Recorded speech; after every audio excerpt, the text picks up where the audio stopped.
നമ്മളിൽ കടന്നു വരുന്ന ചില ആസക്തികൾ, ചില ദൂഷ്യവശങ്ങളെ എങ്ങനെ നമുക്ക് സൗഖ്യമുണ്ടാകാം എന്നതിനെക്കുറിച്ചാണ്. ഇത് പലപ്പോഴും ഒരു തർക്കവിഷയമായിട്ടുള്ള ഒരു സബ്ജക്റ്റാണ്.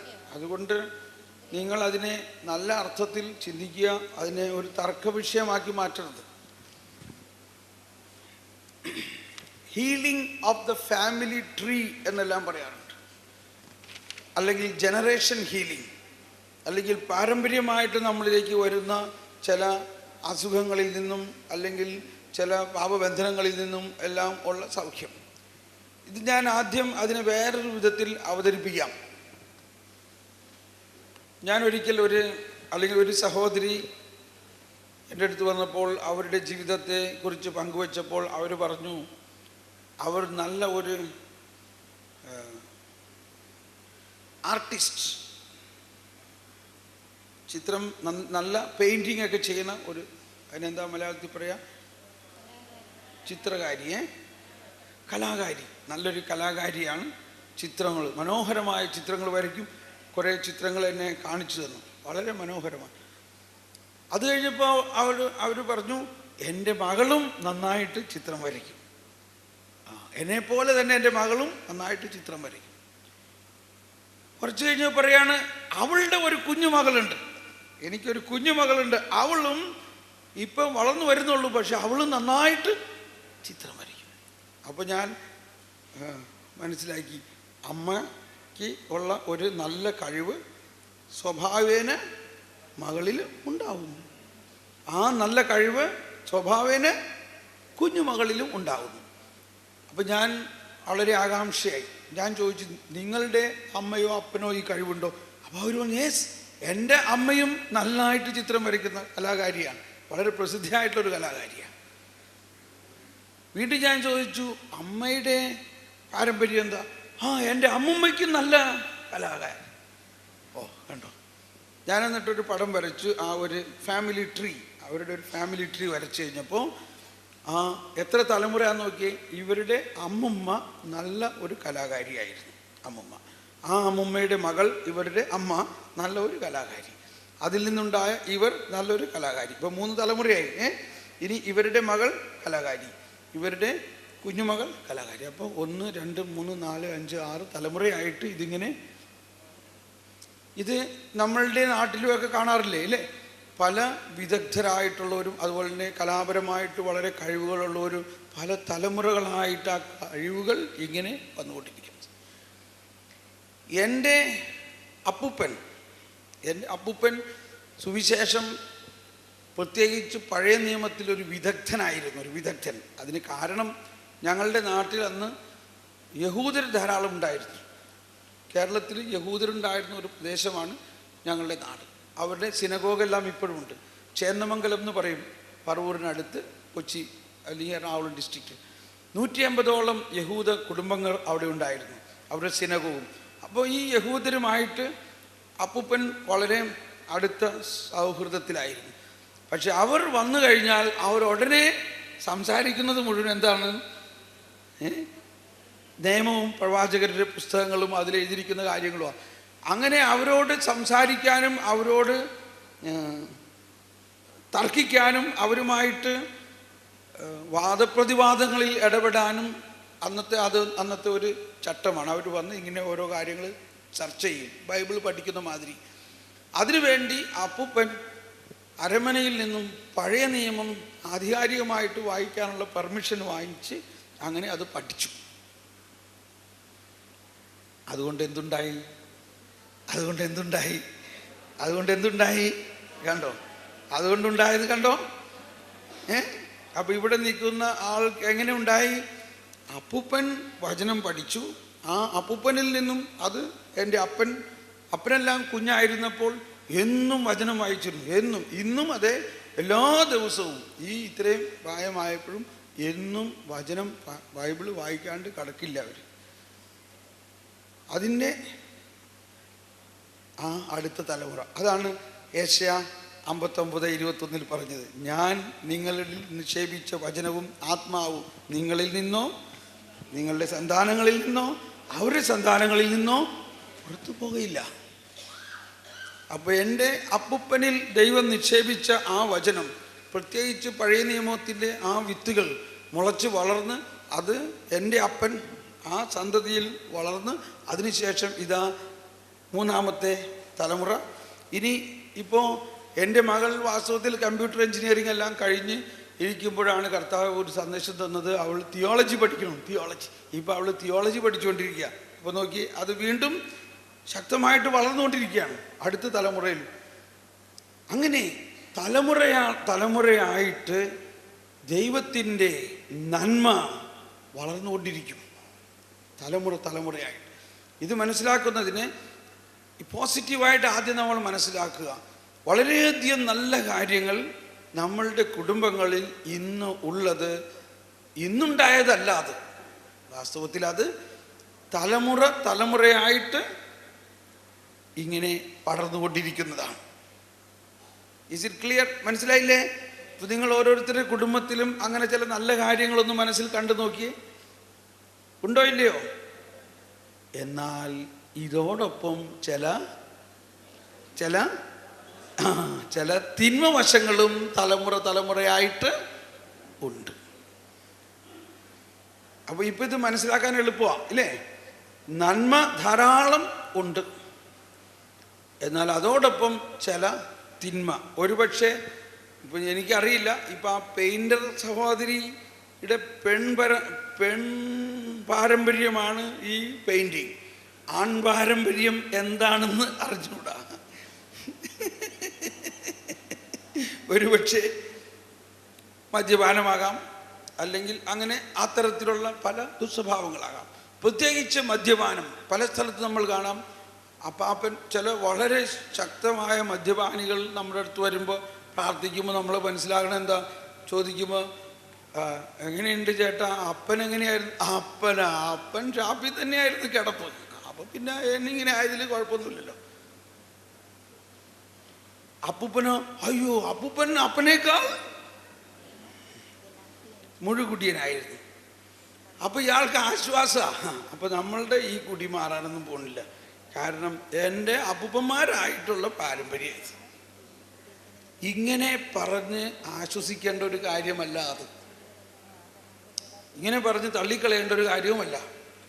അതുപോലെ തന്നെ ചില അസുഖങ്ങൾ, ഹൃദയരോഗം, cancer, asthma, blood pressure, sugar, ഇതെല്ലാം ഇങ്ങനെ പാരമ്പര്യമായിട്ട് നമ്മളിൽ ഉണ്ടാകുന്ന പല രോഗങ്ങളാണ്. ചില ആളുകൾ തലയിൽ മുടിയില്ല, മുടിയില്ലാത്ത ആരെയും കുറ്റം പറയാല്ല കേട്ടോ. ചിലവർക്ക് പാരമ്പര്യമായിട്ട് ഉള്ള ഇതാണ്. എൻ്റെ തലയിൽ മുടിയില്ല, എൻ്റെ അപ്പൻ്റെ തലയിൽ ഒട്ടുമില്ല.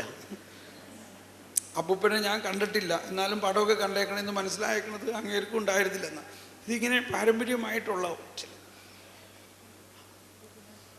ഇങ്ങനെ പാരമ്പര്യമായിട്ട് നമ്മിൽ നമ്മുടെ അതിന് വേറെ വിധത്തിൽ വിത്ത് എങ്ങനെ ഇരിക്കുന്നോ അതിൽ നിന്നും ഉണ്ടാകുന്ന ആ ഫലങ്ങളിലും അതുണ്ടാകും. എന്നാൽ എന്താണ് പദ്ധതിയുടെ ഒരു ഘടകം? സുവിശേഷത്തിൽ ഒളിഞ്ഞു കിടക്കുന്ന വലിയ ഒരു രഹസ്യം ഇതാണ്. ദൈവം തൻ്റെ ജനത്തെ പരമ്പരയായിട്ട് ശുദ്ധീകരിക്കും. ഞാൻ ഇന്നലെ കുറച്ച് ഭാഗം പറഞ്ഞു, ഇനി അതിൻ്റെ ആ അന്തസത്തയിലേക്ക് പ്രവേശിക്കുക. ഇന്നലെ ഞാൻ പറഞ്ഞു, ഓക്കെ, അതിനല്ലേ ഒന്നും കൂടി ആവർത്തിക്കാം. എങ്കിൽ നമുക്ക് ഇവിടെ നിന്ന് തുടങ്ങാം. 1 പത്രോസ് 1:18. പിതാക്കന്മാരിൽ നിന്ന് നിങ്ങൾക്ക് ലഭിച്ച വ്യർത്ഥമായ ജീവിത രീതിയിൽ നിന്ന് നിങ്ങൾ വീണ്ടെടുക്കപ്പെട്ടത് നശ്വരമായ വെള്ളിയോ സ്വർണമോ കൊണ്ടല്ല എന്ന് നിങ്ങൾ അറിയുന്നുവല്ലോ. കറയോ കളങ്കമോ ഇല്ലാത്ത കുഞ്ഞാടിൻ്റേതുപോലെയുള്ള ക്രിസ്തുവിന്റെ അമൂല്യ രക്തം കൊണ്ടത്രേ. നമ്മളുടെ പല തലമുറകളായിട്ട് നമ്മളെ പിന്തുടർന്നു കൊണ്ടിരിക്കുന്ന വ്യർത്ഥമായ ജീവിത രീതി ഇനി നമ്മൾ തുടരണോ വേണ്ടോ? ആരിതിൽ നിന്ന് മോചിപ്പിക്കും? അപ്പോൾ ഇതിൽ നിന്ന് നമ്മളെ മോചിപ്പിക്കുന്നതാണ് രക്ഷയുടെ ഒരു ഘടകം. ഇത് രക്ഷയുടെ അടിസ്ഥാനപരമായിട്ടുള്ളൊരു ഘടകമാണ്. അതാണ് അവസാനം ആദം മുതൽ ഉള്ള പാരമ്പര്യത്തിൽ നിന്ന് നമ്മളെ മോചിപ്പിക്കും. പക്ഷെ എന്നിരുന്നാലും മാമോദീസ സ്വീകരിച്ച നമ്മളിൽ ഇത് നിലനിൽക്കുന്നതായിട്ട് കാണുന്നു. കാര്യം മാമോദീസ എല്ലാം സ്വീകരിച്ച് ക്രിസ്ത്യാനിയായിട്ട് ജീവിക്കുന്നു. പക്ഷേ അപ്പാപ്പനുണ്ടായ കള്ളുകൂടി, അപ്പനുണ്ടായ കള്ളുകൂടി ഇപ്പോഴും നമ്മളിൽ നിലനിൽക്കുന്നു. പക്ഷെ നമ്മൾ ക്രിസ്ത്യാനിയാണ്, മാമോദീസ സ്വീകരിച്ചിട്ടുണ്ട്. പക്ഷെ മാമോദീസായിലൂടെ ആദിപാപങ്ങളും മുഴുവനും മുറിക്കപ്പെടും എന്ന് നമുക്ക് അറിയുകയും ചെയ്യാം. പിന്നെ എന്താ മുറിക്കാത്ത? എന്തുകൊണ്ടാണ് ഇത് നിലനിൽക്കുന്നേ? മനസ്സിലായോ? ഇവിടെയാണ് ഞാൻ പറഞ്ഞു, മാമോദീസയെ കുറിച്ച് നമ്മൾ ഇനിയും പഠിക്കാനുണ്ട്. പ്രധാനമായിട്ടുള്ള ഒന്നുകൂടി ആ വചനം ഒന്ന് പറഞ്ഞു, ഒന്ന് ശരിക്കും ഉറപ്പിച്ച് ആ വചനം. പിതാക്കന്മാരിൽ നിന്ന് നിങ്ങൾക്ക് ലഭിച്ച വ്യർത്ഥമായ ജീവിത രീതിയിൽ നിന്ന് നിങ്ങൾ വീണ്ടെടുക്കപ്പെട്ടത് നശ്വരമായ വെള്ളിയോ സ്വർണമോ കൊണ്ടല്ല എന്ന് നിങ്ങൾ അറിയുന്നുവല്ലോ. കറയോ കളങ്കമോ ഇല്ലാത്ത കുഞ്ഞാടിൻ്റേത് പോലുള്ള ക്രിസ്തുവിന്റെ അമൂല്യ രക്തം കൊണ്ടത്രേ. മാമോദീസായിലൂടെ എപ്രകാരം നമ്മളിൽ വിമോചനം നടക്കുന്നു എന്നതിനെ കുറിച്ച്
ും